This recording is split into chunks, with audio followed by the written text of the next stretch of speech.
আসসালামু আলাইকুম, আমি নীলা আপনাদের সবাইকে ওয়েলকাম করছি নতুন আরেকটা রান্নার ভিডিওতে। আর আজকে রান্না করব মুরগির মাংস খুব স্পাইসি করে। তো আমি কড়াইয়ে তেল দিয়ে গরম তেলের ভিতরে গরম মশলাগুলো দিয়েছি এলাচ, লবঙ্গ, দারচিনি, গোলমরিচ, শুকনো মরিচ, তেজপাতা। এখন আমি 1 চামচ আদা বাটা, জিরা বাটা, রসুন বাটা, শুকনো মরিচের গুঁড়ো, কাঁচা মরিচ সব মশলা একসাথে দিয়ে দিলাম, পেঁয়াজ বাটা সহ। পেঁয়াজটাও আমি বেটে নিয়েছি ব্লেন্ডারে দিয়ে। এখন আমি মশলাটাকে খুব সুন্দর করে ভুনে নিব। আর মুরগির মাংস বলেন, খাসির মাংস বলেন বা যে কোনো ধরনের মাংস বলেন, যখন একটু ঝাল ঝাল এবং মশলাযুক্ত হবে, মশলাটা করা হবে, তখন কিন্তু খেতে খুবই ভালো লাগবে।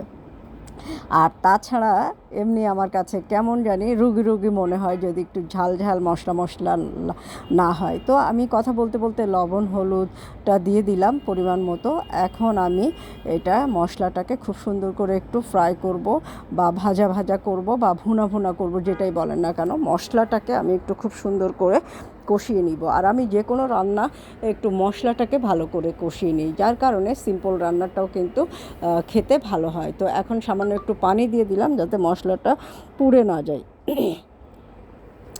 এই পানিটুক দিয়েও আমি মশলাটাকে ভালো করে কষিয়ে নিব।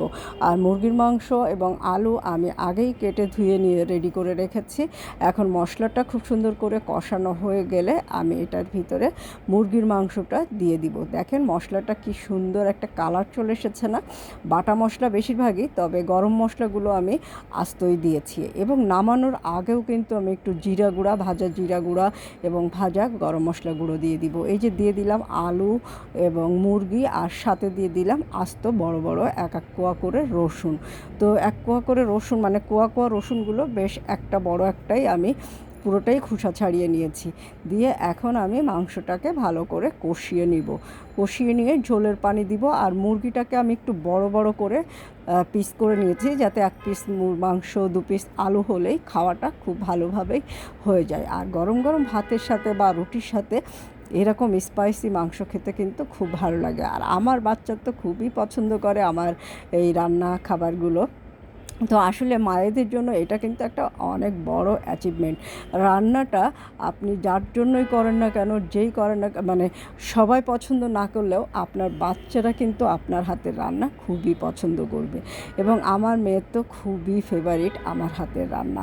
তো এটা আমার না, পৃথিবীর সব মায়ের হাতের রান্নায় তার সন্তানরা পছন্দ করে। তারপরেও দেখবেন এটা আপনি যখন রান্না করবেন, অনেক গরম, অনেক কষ্ট করে রান্নাটা করতে হয়। তো যখন সন্তান খেতে খুব পছন্দ করে, তখন কিন্তু আপনার এই কষ্টটা আর কষ্ট থাকে না। তো কথা বলতে বলতে আমি মশলাটা কড়াইয়ের গায়ে লেগে যাচ্ছিল, সেটা একটু খুন্তি দিয়ে কেটে নিচ্ছি এবং মুরগিটাকে খুব সুন্দর করে কষিয়ে নিচ্ছি। আলু এবং মাংস মোটামুটি কষাতেই সিদ্ধ হয়ে যাবে। তারপরেও আমি ঝোলের পানি দিব, একটু ঝোল রাখবো, কেননা ঝোল শুধু এটা দিয়েই ভাত খেতে হবে, তো যার কারণে একটু ঝোল না রাখলে ভাত খাওয়াটা কমপ্লিট হবে না। তবে এই রকম ঝাল যে মাংস, এই ঝাল মাংস কিন্তু একটু ঝোল রাখলেও খারাপ লাগে না। ভুনা করলে আরও বেশি ঝাল লাগে, বাট যখন একটু পাতলা ঝোল হয় তখন কিন্তু খেতে খুব ভালোই লাগে। তো দেখেন খুবই সুন্দর কষানো হয়ে গেছে এবং কালারটাও কিন্তু চমৎকার চলে এসেছে। আর এখন আমি এটাতে ঝোলের পানি অ্যাড করে দিব। ঝোলের পানি অ্যাড করে জালটা বাড়িয়ে দিব এবং নামানোর আগে জিরা ভেজে গুঁড়া করে নিয়েছি এবং গরম মশলা ভেজে গুঁড়া করে নিয়েছি, 1 চামচ করে এটা দিয়ে দিব। তো একদম জমে যাবে খাবারটা। আপনি আমার মতো করে একবার হলেও আপনারা ট্রাই করে দেখতে পারেন, দেখবেন খেতে কিন্তু খারাপ লাগে না। অনেকেই আছে ঝাল মাংস খেতে পারে না, বাট ঝাল মাংসের যে স্বাদ, এই স্বাদটা আপনি না খেলে কিন্তু বুঝতে পারবেন না। মানে খাওয়ার পরেও মনে হবে যে জিভে যেন স্বাদটা লেগে আছে। তো কষানো হয়ে গেছে, এখন আমি একটু ঝোলের পানি অ্যাড করে দিচ্ছি। আর ঝোলের পানি অ্যাড করার সাথে সাথেই কড়াইয়ের সাইডে যে মশলাগুলো আছে খুন্তি দিয়ে সেগুলো কেটে নিচ্ছি। আর আলুটাও সিদ্ধ হয়ে গেছে, মাংসটাও সিদ্ধ হয়ে গেছে। এখন এটা আমি ঢাকনা দিয়ে ঢেকে দিব।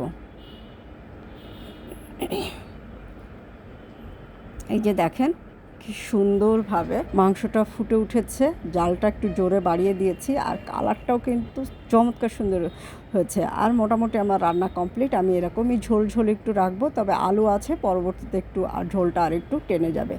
এখন আমি এটাতে মশলাগুলো অ্যাড করে দিব। গরম মশলা গুঁড়ো এবং জিরা গুঁড়া দিয়ে আমি কিন্তু আর জাল করব না। এখন আমি একটু কথা বলতে বলতে দেখলেন যে একটু লবণটা চেখে নিচ্ছিলাম যে লবণটা ঠিকঠাকভাবে আছে কি না। তো ঝোলটা বেশি নেওয়া হয়ে গেছিলো, ঝোলটা নামিয়ে অল্প করে ঝোল উঠিয়ে নিলাম।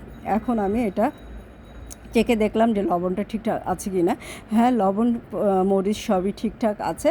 এখন একটু গরম মশলাগুলো দিয়ে আমি মাংসটা নামিয়ে ফেলবো। তো মোটামুটি হয়ে গেল আমার মাংস রান্না করার ঝাল ঝাল মশলাযুক্ত মাংস রান্না। এই যে আমি 1 চামচ গরম মশলা গুঁড়ো দিয়ে দিলাম। 1 চামচ মানে এটা চা চামচের 1 চামচ, আর এই চামচটা অবশ্য ছোটো, যার কারণে 2 চামচ দেওয়া লাগলো। এখন দিয়ে দিব জিরা গুঁড়া, দিয়ে আমি এটাকে নামিয়ে ফেলবো। এই যে দিয়ে দিচ্ছি জিরা গুঁড়া, দিয়ে খুন্তি দিয়ে একটু নাড়া দিয়ে আমি এটা নামিয়ে ফেলবো।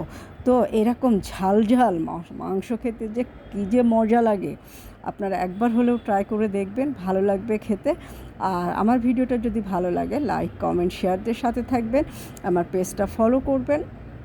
আমার রান্নাগুলো কেমন লাগে বা আমার কথাগুলো কেমন লাগে আপনারা কমেন্ট করে জানাতে পারেন। আপনাদের কমেন্ট, যে কোনো ধরনের কমেন্ট জানানোর অপশান আছে। তো আল্লাহ হাফেজ।